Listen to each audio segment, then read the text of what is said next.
When you are a Discovery Channel person and you know things about elephants and wildebeests and tigers and such and such and such and such. A very short time in my life that I wanted to grow up and be a marine biologist so I could dive in the Sea of Cortez with hammerhead sharks. Then I realized that there was actually science to be done. And it didn't just sound like a cool swim. But when I watch TV, you know, Trump's doing this, Syria's doing this, there's this stuff going on, and there's money stuff, and everybody's going crazy in the world. And when there's real live stuff to be completely obsessed about on the news, that hurts my brain, and it doesn't help me, so I watch Animal Planet. Okay? And I've learned something, that you got to be very careful when you watch these shows with your kids, because, you know, you can have cute little mama baboon and baby baboon in one moment, and then all of a sudden, you know, animals kill each other. Did you know that? When a new alpha male, when a new lion comes into a tribe, the alpha male will fight for his position to an outside lion. And an outside male will come in and fight for the privilege of lording the tribe. And if a new lion comes in and defeats the old alpha, the very first thing the new king of the tribe does is he'll kill all the little cubs of the old leader. Yeah, I know. You be careful how you watch TV with your kids. But there's some sense in that, in that it's my bloodline, it's my cubs, it belongs to me. And so a new alpha male will come in and take over, and when he comes in and takes over, he takes over completely. Back in the Middle Ages, back in the Dark Ages, that would show up in kingship and with nations. It wouldn't just be the lions in Africa. It would be a new king would come to the throne, and he would immediately kill all of his rivals. His rival might be his brother. His rival might be his cousin. His rival might be the heir to the throne in the next country that thinks he's going to be the king of your country. But they would immediately kill their rivals. Now, before you get too bloodlust on me, there was some sense to that. Because if I am one of several brothers who wants to be king, and I come to the throne, I am surrounded by rivals who also want the throne. That often leads to war. That leads to civil war. That leads to unrest. So perhaps for the better of the entire nation, it would be best for the throne to just wipe everybody else out. So a few people lose their lives, but in the meantime, we have peace in our nation. That happened in our own world history. That actually happens in the Bible, in the Old Testament. A new king would come to the throne, and the very first thing he'd do was kill all of his rivals. In the Old Testament, we see the story of Israel and Israel's first king, Saul. And let me quote Inigo Montoya in saying, "Let me explain." No. There's too much. Let me sum up. Saul had a boy. His name was Jonathan. Jonathan should have been king after Saul. God chose David to be the next king. David was a rival of Jonathan. The problem was they were very good friends. They loved each other. King David loved King Saul's son, Jonathan. They loved each other very deeply. They cared for each other. They made promises to each other to look after each other's families. God withdrew his blessing from Saul. And at Saul's death, Jonathan should have been king, but Saul went to the throne.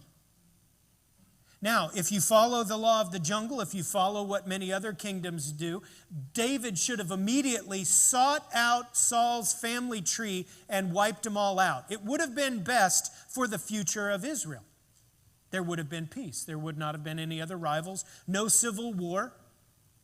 David's own family shows that later when multiple sons fight for the throne and there was chaos. But I want you to read what happens here. 2 Samuel chapter 9, King Saul is dead. King David is new to the throne. He's come to the throne very, very early in his kingship. This happens. 2 Samuel chapter 9, verse 1. David asked, "Is there anyone still left of the house of Saul?" Now, put a pin there. The rest of that sentence could have said, "Is there anybody left in the house of Saul? Because we need to take care of them. We need to wipe them out. We need to kill them. We need to do away with them because we don't need to leave any loose ends. We don't need anybody else to come and threaten my kingship. If they come and threaten my kingship, then we have two kings. We have two kingdoms. There's war. There's going to be violence. There's going to be bloodshed. It's better for one to die or two to die or 10 to die than a whole nation to digress into turmoil." Instead, David says, "Is there anyone still left of the house of Saul to whom I can show kindness for Jonathan's sake? Because I loved my friend Jonathan, is there anybody left in the household? Is there anybody left in that family tree that I can love on because of my love for Jonathan?" Now there was a servant of Saul's household named Ziba. Cool name. They summoned him to appear before David, and the king said to him, "Are you Ziba?" "At your service," he replied. The king asked, "Is there no one still alive from the house of Saul to whom I can show kindness?" Ziba answered the king, "There's still a son of Jonathan. He's lame. He's a cripple. He's lame in both feet." See, in fleeing for their lives, when Mephibosheth is the boy's name, another cool name, when Mephibosheth was fleeing for his life, he was bundled up and carried away, and they dropped him in haste, and it crippled him in both feet. "Where is he?" the king asked. Ziba answered, "He is in the house of Machir, son of Amiel, in Lo-debar." Cool places. So King David had him brought from Lo-debar, from the house of Machir. When Mephibosheth, son of Jonathan, the son of Saul, came to David, he bowed down to pay him honor. No kidding. When you are the grandson of the former king, when you are the son of the man who should have been king, and you get called in front of the man who is now king, and you don't know what's going on, there's fear. There's uncertainty. David said, "Mephibosheth!" exclamation point. Not, "Hey, guy, oh, it's good to see you. Hey, my brother, come in, bring bro hug." "Mephibosheth!" "At your service," he replied. "Don't be afraid," David said to him, "for I will surely show you kindness for the sake of your father Jonathan. I will restore to you all the land that belonged to your grandfather Saul, and you will always eat at my table." Now, let me just put a pin in this real quick. Mephibosheth is not honored because Mephibosheth was good, smart, powerful, deserving. Mephibosheth was honored because of David's love for Jonathan. Mephibosheth had done nothing. He just reaped the reward of being Jonathan's son. And where David could have come in and wiped him out, instead he shows him kindness. Mephibosheth responds, "What is your servant that you should notice a dead dog like me?" There's humility there, right? "I realize how small I am and how powerful you are. I realize how undeserving I am and how you would be in your right to do away with me, just for the best of the kingdom." The king summoned Ziba, Saul's steward, and said to him, I've given your master's grandson everything that belonged to Saul and his family. I've given it all back. You and your sons and your servants are to farm the land for him, bring in the crops, so that your master's grandson may be provided for. And Mephibosheth, grandson of your master, will always eat at my table. See, I think we have things in common with Mephibosheth. We have things in common with Mephibosheth. We're born of royalty, even if we don't know it. Mephibosheth didn't do anything to earn that title. He was just born. So are you. You're God's child this morning. Whether you think you are, whether you agree that you are, doesn't matter. You're born of royalty. Mephibosheth, like us, we carry the wounds of the fall. Mephibosheth very specifically fell and broke his feet, was a cripple the rest of his life. You and I, we bear wounds of the fall today. The fall of Adam and Eve, the fall of sin. We bear scars today because of the scars and the wounds that we have from sin. And we often live in fear of an all-powerful king. Mephibosheth, when he went into the throne room, he probably went in with fear and trembling. He went in not knowing if he would ever come out. He went in with uncertainty. He didn't know how he would be received, what would happen.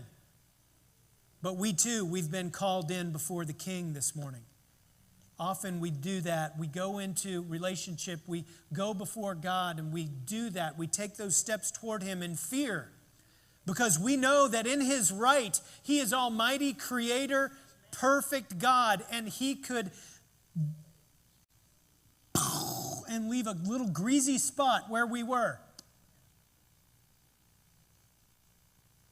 And so we come before the king and we have uncertainty. But let me tell you a minute about one of the greatest words in the scripture, grace. And we've sung the stew out of it this morning. The word grace and mercy are very different, and I've often described it like this. As a child and you don't get a spanking, that's mercy. Grace is when you get ice cream. Very different, mercy and grace. Mercy is when we are spared, we don't get what we deserve. So someone has probably been merciful to you. My parents were merciful to me. I've been merciful to my kids. Dana is merciful to me. Some people are not merciful to us, but we know what mercy feels like. Grace is when we are given a gift, a free gift that we didn't earn, that we don't deserve. That's not ours. Mephibosheth got invited to the king's table that first day. Can you imagine Mephibosheth pulling up to the king's table and he's still looking around like, seriously? I can stay? I thought he was going to kill me. And then he wakes up the next morning and he's like, again? There's more? But grace is such a big concept. I heard it described like this one time. Grace is like grits. Grace is like grits at Waffle House. Nobody really knows what they are, but they come with everything. Okay? Actually took a Yankee friend to Cracker Barrel one time, and the lady said, "You want grits with that?" And he looked at me and said, "What's a grit?" Singular. So I really wanted to tell the waitress, bring him a grit. Okay? We're not really sure what they are, but they just come with everything. Grace comes with our relationship with Christ. We can't explain it. We don't really understand it. There's deep theology behind it. We could talk about grace forever and still not scratch the surface. Let me tell you a great story this morning, one of my very favorite stories that I've ever come across, and it talks about this idea of grace. Once upon a time, there was a professor. There was a professor in a small Christian college, and it was his job to teach theology to every freshman student. Every student came to this college had to take a required course in Christian theology. And although it was required and although it was something that everybody was taking, the professor had a hard time communicating truth to these kids. And they often just saw it as one more requirement on the list to take, to check off, to get a good enough grade where they didn't have to take it again. But the professor was really struggling with how to communicate these great truths, the good news of the gospel.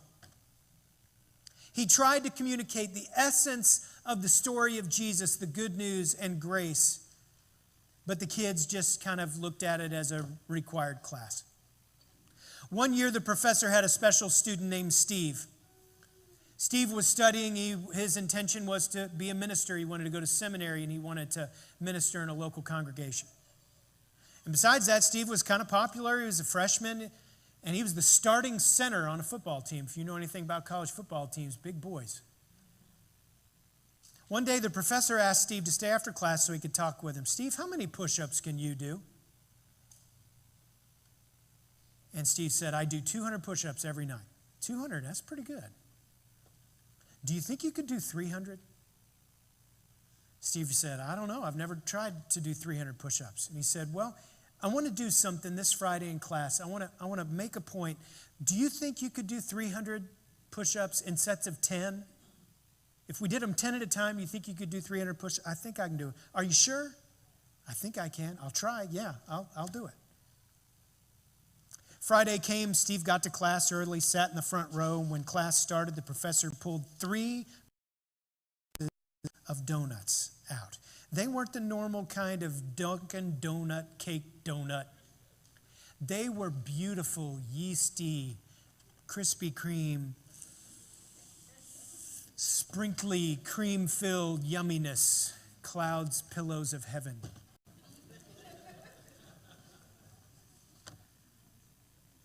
And the professor went to the first girl in the front row and said, Cynthia, would you like one of these donuts? And Cynthia said, yes, I would. So the professor looks at Steve and said, Steve, would you do 10 push-ups so Cynthia can have a donut? Sure. Steve pops up out of his seat, gets down on the ground, bangs out 10 quick push-ups, pops back up in his chair. The professor takes a donut, puts it on Cynthia's desk. Goes to the next one. Joseph, would you like a donut?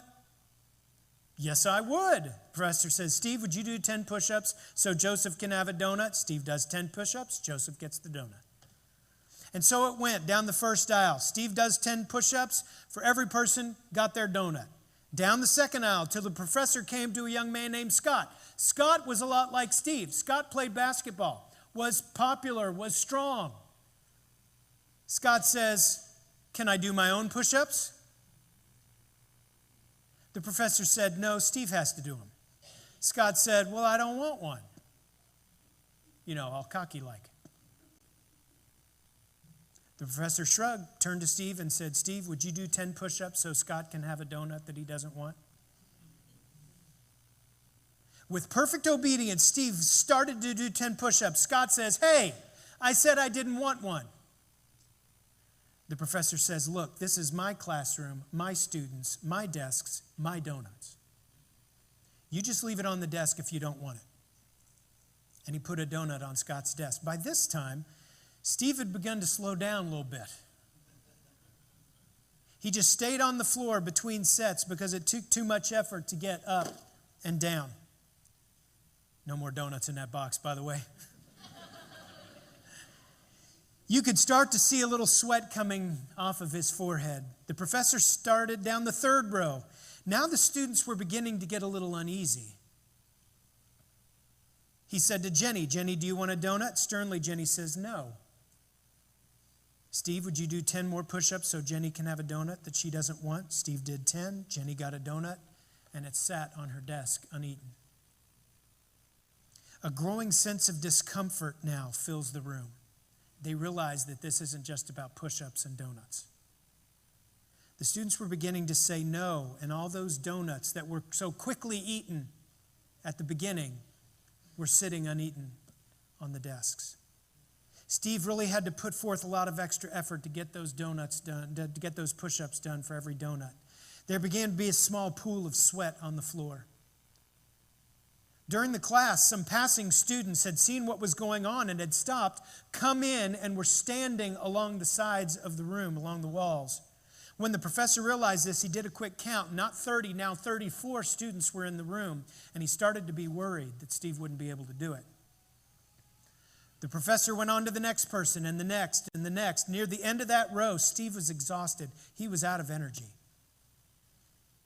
A few moments later, a young man named Jason came down the hallway, comes to the doorway, sees what's going on inside, and is about to walk in when the students in the theology class go, "Stop! Don't come in." Steve says, "No, let him come in." The professor said, "Now you realize that if Jason comes in, you'll have to do 10 push-ups for him." Steve said, "Yeah, let him come in. Give him a donut." "Okay, Steve, I'll let you get Jason's out of the way right now. Jason, do you want a donut?" Jason, knowing nothing, goes, "Yeah." "Steve, will you do 10 push-ups so Jason can have a donut?"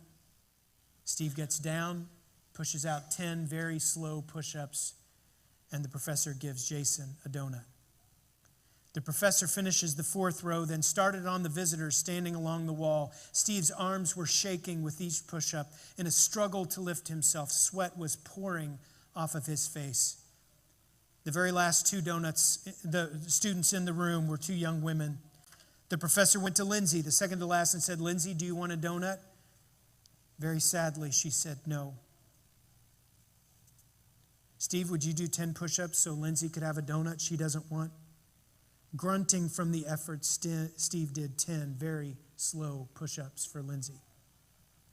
Then the professor turned to the very last girl, young lady named Julie. "Julie, do you want a donut?" Julie, with tears flowing down her cheeks, says, "Why can't I help him?" The professor now, with tears of his own, the professor says, "No, Steve has to do this alone. I've given him this task. He's in charge of getting it done." See, when I decided to have donuts today, I looked at my grade book. Steve here is the only one with a perfect grade.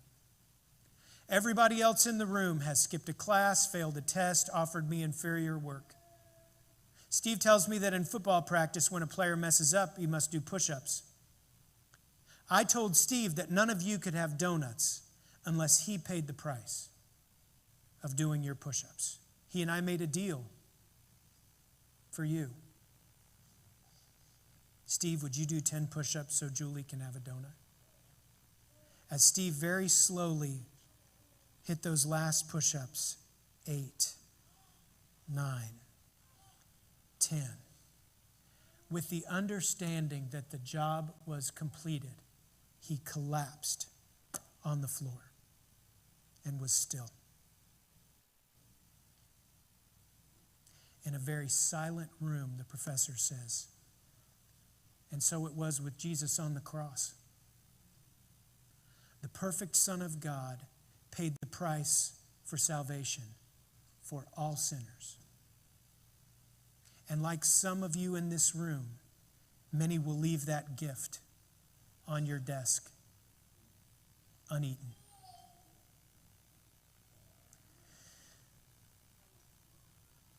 The gift of God was purchased by Jesus and offered to each one of us. And many, maybe even in the room this morning, that gift of forgiveness, mercy, grace, that gift has been offered, given, and extended and placed right out before you. And some, here today, many, will not receive it. See, some of us who know Jesus, it's not that we've earned the sprinkles that still linger on our lips and in our beard. We didn't do anything to earn that donut. We just have received it and enjoyed it. But it was purchased by Jesus. My challenge to you today is this: you are injured by the fall. You bear the scars in your body of sin.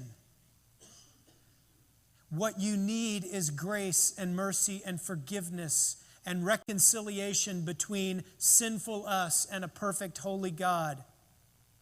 And that work is done. That work is done and offered to you.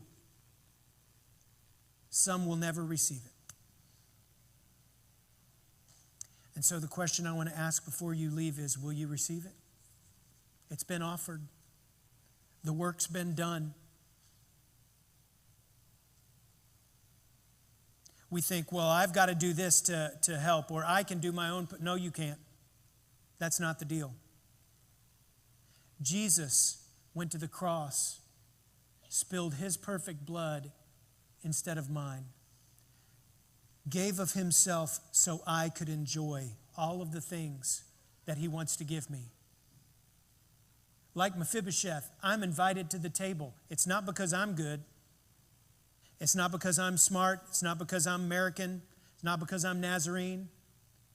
It's because of Jesus. I'm invited to the table today, and so are you. Don't let it just sit there on the desk like a donut uneaten. Don't just let it sit there. We're going to pray together. Would you stand up with me? In just a moment, we are going to come to the table. We're all invited to the table today. And we're going to receive the bread and the cup. We're going to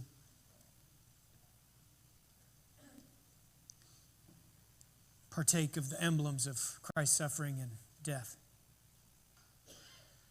But before we do, I want to just invite you. That donut has been earned for you and put on the desk before you. Have you received it? It's not just about the donuts. You get that, right? That gift of God's grace, that gift has been offered to you. Will you receive it today? You can pray. I'm going to lead us in prayer here in just a moment. You can pray a prayer that goes like this: Jesus, whatever you have offered, I want to receive. I want to receive that grace, that mercy, that forgiveness. I want to follow you. I don't understand everything. I don't get it all yet. But Lord, if you're willing to pay the price for me to be invited to the table, I want to receive that today. I'm going to lead us in prayer here in just a moment. If you'd like to come and kneel and pray, you're welcome to. You can pray where you stand. You can sit. But I want you to ask yourself that question. You, not person to your right or left. Have you received that gift today? Let's pray together. Father, you have made a way for me to have a seat at the table. Not because I'm good or holy or smart or I've worked real hard or I've earned my own way, but you've made a way. You've earned my spot. So God, we come today and we receive. Jesus, would you come into our lives today? Would you forgive my sin? Would you renew that right spirit in me? Would you receive my small, puny pittance of a broken Mephibosheth self? And because of your goodness, because of your grace, Lord, receive me at your table. Lord, if you're offering, I'll take it. And you again offer that today. God, would you help us to turn from sin, to obey you, to follow you. God, we'll count on you to help us along the way. Lord, you've invited us to your table. We're thankful. God, may today be the day of salvation for somebody. That donut has been earned and offered. Lord, help us all to receive that and enjoy it this morning.